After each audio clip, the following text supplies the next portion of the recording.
I called it going pro, but I went pro in 1995. I remember the day that I kind of walked out of the office at Manchester University Student Union, where I used to be a student's advisor, a kind of like a professional advisor for students. And I'd been writing already for 4 or 5 years.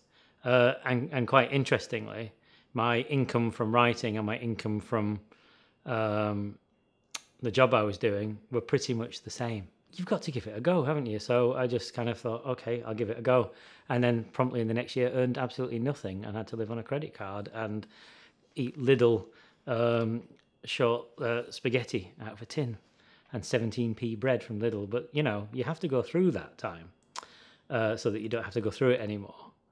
And you learn kind of the ways of the self-employed person.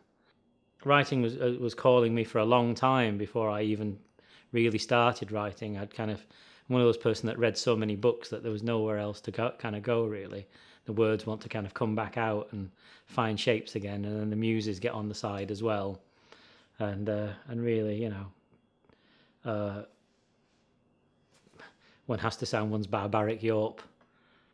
As an artist, I'm one of those people who it sounds like terrible name dropping, but I kind of some of my other influences are people like Jean Cocteau, who always considered himself a poet first, and then would write an opera or a ballet or a film or a play or a novel or whatever he felt like. But he always thought of himself as a poet, but he used the words writer as artist for himself.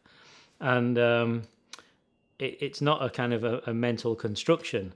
It's just that I always felt that if you can write something, it can be sort of brought to any of its kind of brother or sister arts somehow. Not that I'm always on the lookout as if it's kind of like an effort, but that one is kind of tuned into the world as an artist. You're kind of meeting the world in terms of kind of the spaces between things. I often say that my real job is to kind of get lost and fall in love, and between those two things I get to see what's going on, and I fall in love with things that you're not supposed to fall in love with, and I get lost in places where you're not supposed to go, and somehow those two things work together. And overhearing things is part of that. Being interested in people, observing people. Given the background that I initially came from, underclass basically is what you would say, I could have easily been written off. And yet my primary school teacher when I was about 8 years old noticed my love of books and kind of took me to the local library and introduced me to books. And so it's not that one goes into a situation like a prison or a care home or something trying to convince anybody, but if you meet people genuinely from the truth of you, no matter what background somebody is from, then something true in them will meet you. I feel this is more often the case than not. And people are often armoured and protecting themselves, especially in situations like that, so they may appear disinterested. But really, it's not words and things that we kind of push onto each other that really communicates. It's consciousness to consciousness, life to life communicates always.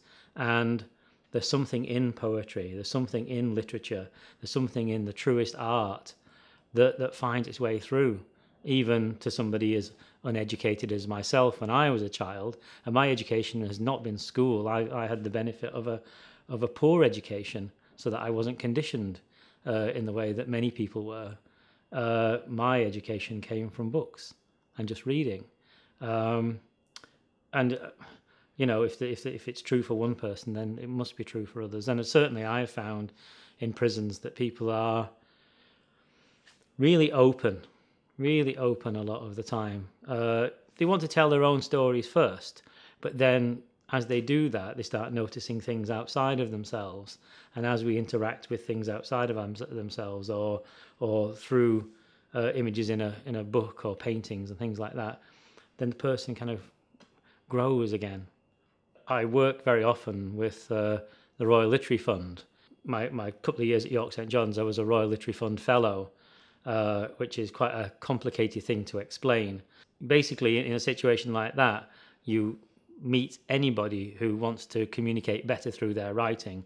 That can include staff and the students, and usually it's about the students' essays.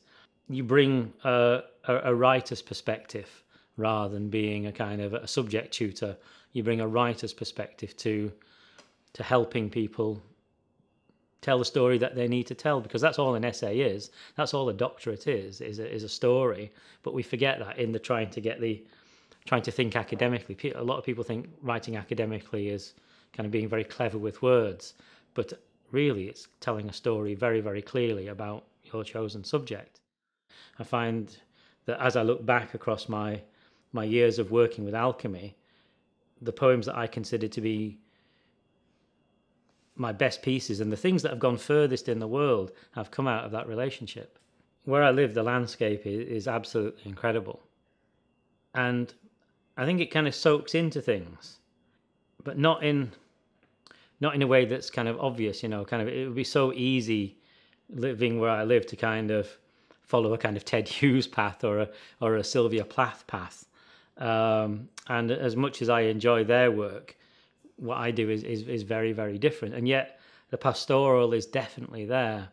And with India, my travels to India, it's not that I try to write about India, but there's something very different there, in that there are pressures in England that, as a person of colour, a lot of people may not know about, and one feels this kind of sort of weight on your shoulders all of your life that you don't even realise is there, and you kind of just carry on with it.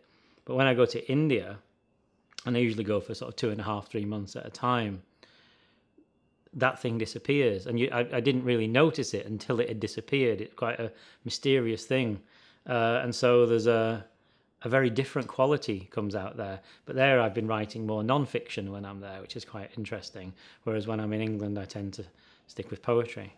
These days it's very hard to talk about spiritual things. We live in a world where, particularly in the West, we believe in acquisition of things as kind of progress, acquisition of knowledge. And in fact, you know, I look at myself in the past, and, you know, having the IQ that I have, having written books, things like that, those would kind of egoically reinforce me. But I've practiced meditation since I was 14 years old. I was a strange child, but I'd have these kind of moments of clarity as a kid. I used to call them little visions, where I could see that everything was connected together, and I tried expressing that in lots of different ways. I tried to find a home for this. So I tried to find through my mother's Catholicism, and then I moved to Buddhism, Zen, and so on. And in the end, sort of let go of all the labels, really, because God really doesn't have a religion. And as I've kind of let go into that, I found that there's a kind of awareness of peace inside myself, which is just there most of the time, even though the outside of the human life can get kind of sort of pulled in all sorts of directions. I find myself not reacting anymore, but responding, or there's a bit more space about things. And quite strange as this has kind of deepened, I noticed that people would come to me and sort of say, "Can I just ask you a question?" Or, you know, we're getting married. This happened. You know, we're getting married. Can you read your poem Every Atom out at our wedding? Actually, can you marry us? You know, or can you somebody's died. What do I do? You know, my husband's been killed in a terrible accident. What do I do? What's my life about? And I'm like, why is this person talking to me? You know, and then just as honestly as possible, just sit and give space to that person with what I call presence. And as that's kind of grown, I don't use the word teacher because I don't like the guru idea, quite honestly. I think that there's a lot of kind of egoism and strange stuff around all of that a lot of the time. But if through interacting with me in some way as a kind of guide, somebody finds some kind of peace, well, that peace was in them already. It's just that I've been a good mirror, perhaps, and for some people, maybe I'm a reasonable mirror, and so I teach meditation now, and I run little retreats, and